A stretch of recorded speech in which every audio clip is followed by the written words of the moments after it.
We've been drawing Celtic knots for ages now, so it's time to do something different. Today I'm going to show you just how easy it is to draw Celtic spirals. Coming right up.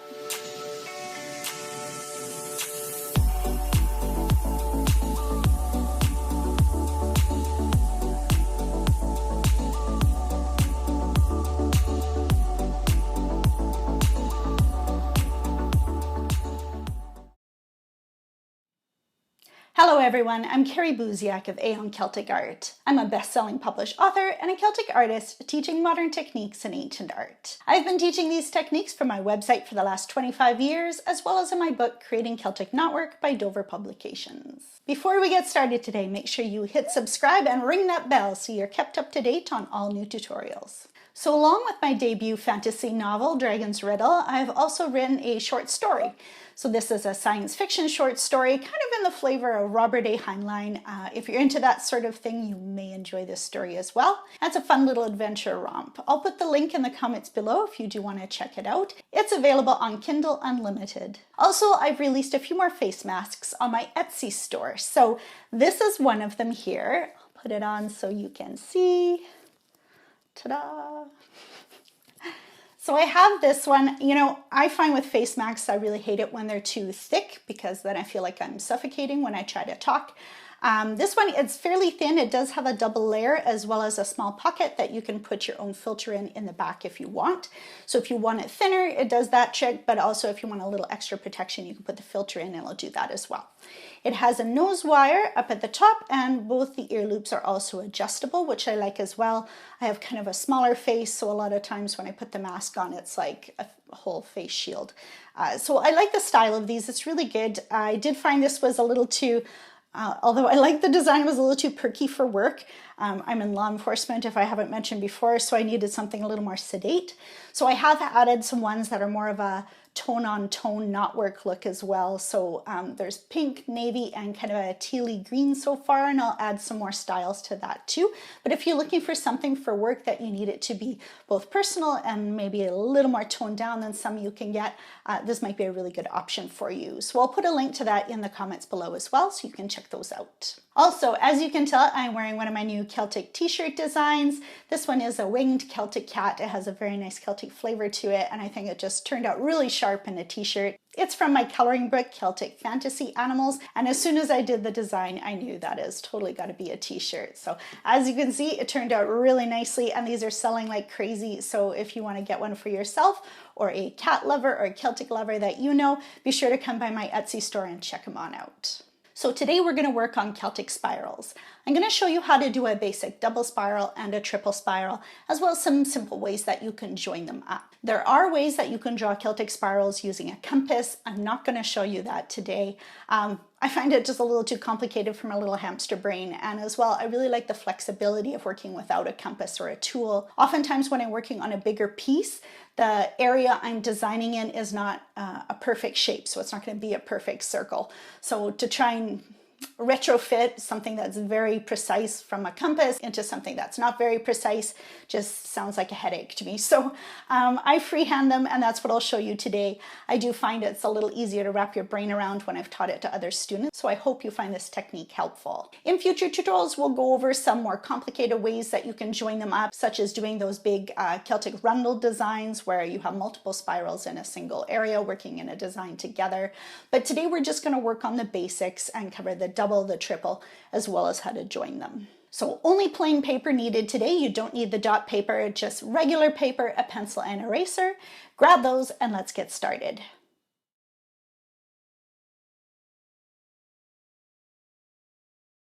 So we're going to begin with a circle. Now you can just freehand draw this or use a circle template or a compass if you want to be really precise. But from here on, we'll just be freehanding the design inside it. So however you want to do it, draw a circle and mark a dot in the center of it. Passing through the middle of this dot, draw an S. This S is the beginning of our spiral. Think of it as the two heads of the spiral. At each end of the S, take that free end and extend it around, following the smooth shape of the circle. I'm going to call these ends the tail of the spirals. So you continue each tail by the same amount as you twist it around your design. Move the one tail a little bit around, then move the other tail a little bit around, and keep going back and forth with both of them as you get closer and closer to that outside circle. When you're finally close enough, attach it to the circle. I'm just going to do a quick replay of that portion of the video so you can see it go again, nice and smooth. Follow each tail, slowly winding them around, one after the other, until it reaches the outside edge. Think of it like you're winding up the spiral.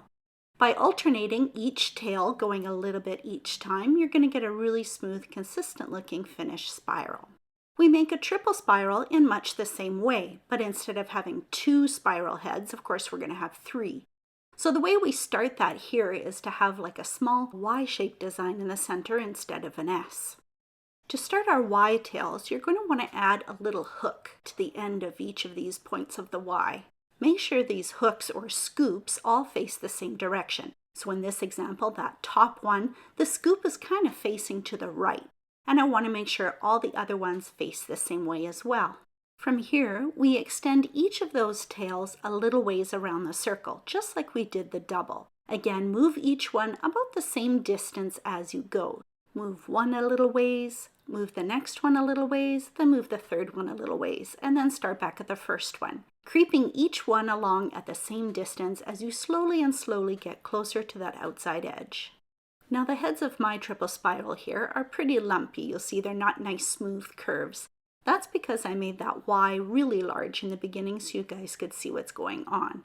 If I had started with a smaller Y, you see it smooths them out quite a bit. Now how do we join our spirals together? Let's go back to our double spirals and I'll show you a couple different ways. So here's 2 different double spirals. You'll see the left-hand one has our forward-facing S, and then the right-hand one has a backwards S. And what this translates to when the spiral is made is one will be spinning counterclockwise and the other will be spinning clockwise. So why does this matter? It matters because it changes the way we join 2 spirals together.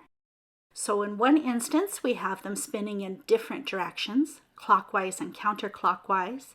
And in the other example, I'll show you how we join 2 that are spinning in the same direction, here clockwise and clockwise. To make it easier to show the join, I've ended these spirals at the same place. So if you look on the left-hand side, those tails end in a straight line on the top and the bottom of the 2 spirals. And then on the other set, again, I have them stopping at the top and bottom of those 2 spirals. So the theory here is if I connect on my left-hand spirals, that top tail to the bottom tail of the other one, it makes almost like a C. And if I join those 2 inner ones, it's like a little backwards C. On the 2 that are going in the same direction, I can connect it all the way around and it makes kind of an S shape. And an easy way to remember this is same spin, S join. Counter spin, as in they're spinning in different directions counter to each other, is a C join. So that's the theory behind joining the 2 different kinds of spirals, whether they're spinning in the same direction or in different directions from each other. Now let's do the actual connecting. We know the 2 spirals on the left-hand side are spinning in different directions, so we know that's going to be a C join. I connect that outside line to the outside line down below, and the inside line to the inside line below. Now technically that inside to inside join isn't coming off of the tail, it's coming off of the edge of the spiral. But we need that inside to inside line to extrapolate the thickness of that spiral as it goes around. So if you follow it from its head, it continues as a strip as it goes down and then joins with that bottom one. We need that inside to inside line added to complete the shape and make it outlined on both sides. Now to connect the 2 spirals spinning in the same direction. We know this has to be an S join because they're spinning the same way. So I'm going to connect that top tail on the outside to the inside of the bottom spiral. So this time we're going from outside to inside. Again, we have to add that second line to complete the shape, and this line goes from inside to outside. So to summarize, if they're spinning in different directions, that's a C join, and you want to connect outside to outside, inside to inside. Whereas if they're spinning in the same direction, an S join, then you're going outside to inside and inside to outside. So when I teach this, the part that students seem to have trouble with is getting that second line in, the line that completes the shape. Keep in mind that if you've done this correctly, you should have a closed shape, so you should be able to color it in with a color if you wanted to, with both sides being outlined. Here I've done it in gray so you can see what I mean. As well, you should still have one spiral from each one that still has to be connected to something. And how you choose to join those last spirals, again, depends on what you're joining it to and which direction it's spinning. So here you see I've taken both C joins and I've connected them with another C join or with an S join to another spiral. So you've seen in these examples how the spin direction of the spirals you're trying to connect makes a difference in how you connect them together. Let's go through one more example together. So I want you to draw 2 double spirals on your page with a little bit of gap in between them. Draw these spirals so they're spinning in the same direction. I'm going to make mine both go clockwise. Try to wind it around so your tails end on the top and the bottom of those outer circles again, just to make it a little easier to see when you're doing the join. Now remember, when we connect spirals with an S join, we go from inside to outside and the outside to the inside. So again, that's inside to outside, outside to inside, because it's an S join. I'll erase a bit of that outer circle there so it makes it a little more clear. Again, if you have trouble seeing it, try to imagine it as a solid shape. So how would you color it? And sometimes that makes it a little easier to see what you want to join to what. You can also try erasing that outer circle that you originally had drawn in. You don't need it anymore, and with it gone, sometimes it makes it a little more clear what you want to join up to the other spiral as well. Again, if we've done this correctly, we still should have one spiral on each one that needs to be attached to something. So here, for example, you see I can continue going on with more S joins to connect a whole stream of these spirals together. I've made a few sheets for you guys this week. So one is an overview covering the C join and S join, just as a reminder to yourself what kind of join it is and how it's inside to inside or outside to outside, etc. The second sheet shows an example of how you can continue on from that first join, so basically connecting up those 2 free spirals on each one. And your last sheet is the worksheet. So I've started off a double, triple, and quadruple spiral in a circle, as well as a double and quadruple spiral in squares. Below that, you have 2 sets of spirals going in the same direction and 2 sets of spirals going in opposite directions or counter directions, so you can practice your joins.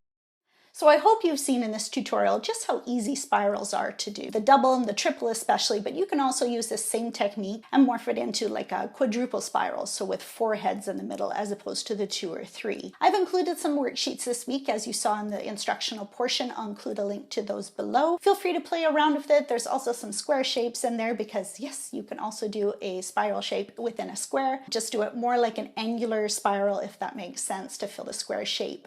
And that'll give you kind of more of a maze design feel, or like a labyrinth, so it'll be a fun one for you to practice. If you run into trouble, of course, just leave a note in the comments below and I'll try and respond as best I can. And before we go, don't forget, subscribe to this channel and ring that bell so you're kept up to date on all new tutorials when they come out. If you're looking for more Celtic instruction, don't forget I have my book Creating Celtic Knotwork by Dover Publications, as well as its sequel Creating Celtic Animal Designs. As always, you can also support my channel and my website by becoming a patron. There's various perk levels there, so be sure to check that out. And if you just want to give like a little one-time sum, I have Buy Me a Coffee links on my website now and on every page. You'll see it on the side there. Creatives use these as like a little tip for the creative without having to sign up with any kind of like subscription service. I know lots of us get lots of emails already. It's just another little way that you can help support Celtic art and keep it alive for all of us to enjoy. That's it for this week, everyone. Bye!